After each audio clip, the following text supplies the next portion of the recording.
যে দুটো শিশু তারা এই প্রচন্ড এখন মে মাস বাংলাদেশে অনেক গরম।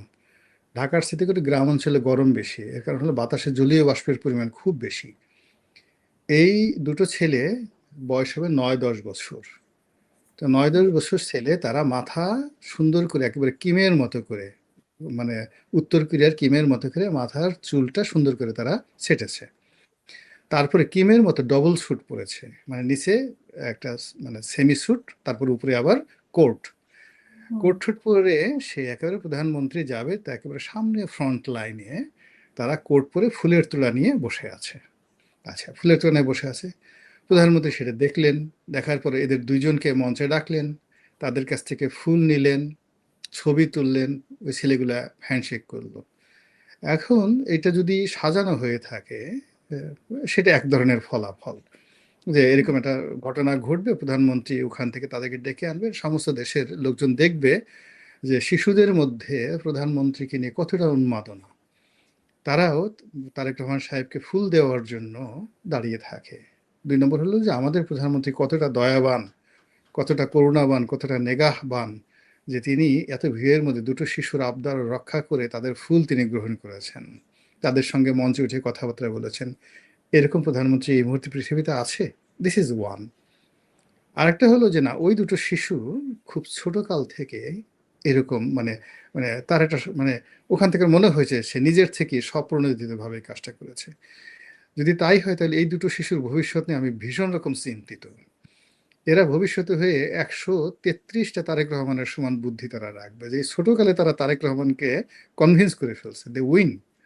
তাহলে চিন্তা হুম। করেন যে বাংলাদেশে আরো ভবিষ্যতে আমরা কত হাজার হাজার তারেক রহমান পাচ্ছি, যারা 9-10 বছর বয়সে তারেক রহমান সাহেবকে জয়লাভ করে ফেলেছে, তার দৃষ্টি আকর্ষণ করে ফেলছে, এবং তারা যেভাবে চেয়েছে, হোয়াট এভার, এই শিশু যেভাবে চেয়েছে, সেই শিশুর কথা মতো দেশের প্রধানমন্ত্রী অ্যাক্ট অ্যান্ড রিয়াক্ট করতে বাধ্য হয়েছে।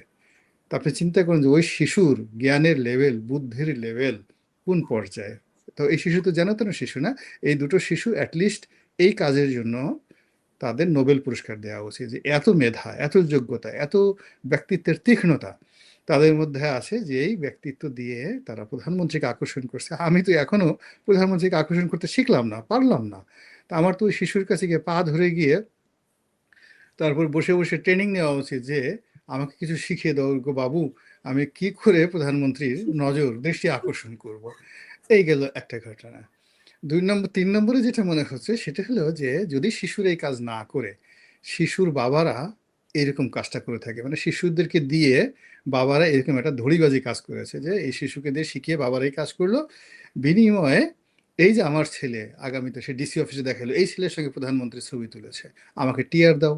এই ছেলের সঙ্গে আমার প্রধানমন্ত্রী হ্যান্ডশেক করেছে, আমাকে কাবিখা দাও, আমাকে কাজ দাও।